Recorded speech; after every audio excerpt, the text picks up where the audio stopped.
अस्सलाम वालेकुम एवरीवन। आप ये पहले घर का विज़िट कर रहे हैं, जो कि ये घर आपको यूज़ में मिल जाएगा। बहुत ही खूबसूरत घर है।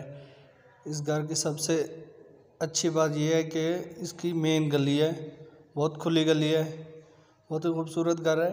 ये एलीट टाउन में इसकी लोकेशन है। ये आप इसकी गली देख रहे हैं और ये सेम डिज़ाइन पे घर बनाया गया है। एलीट टाउन फिरोज़पुर रोड पे ये घर है। ये 3 मरले का घर है जिसकी डिमांड 34 लाख रुपए थी।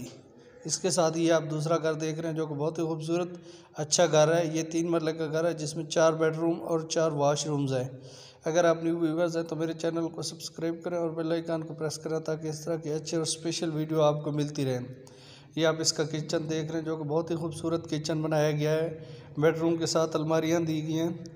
इसके साथ ही मैंने दूसरा चैनल लॉन्च किया है ऑनलाइन शॉपिंग के लिए। उसका नाम है NB ऑनलाइन शॉपिंग मॉल। आप वो भी सब्सक्राइब करें। अगर कोई भी चीज़ आपको ऑनलाइन चाहिए तो हमें कमेंट करके ले सकते हैं उस चैनल पे। उसका लिंक मैंने डिस्क्रिप्शन में दे दूँगा, नंबर भी दे दूँगा। ये इसका सीलिंग डिज़ाइन देख रहे हैं,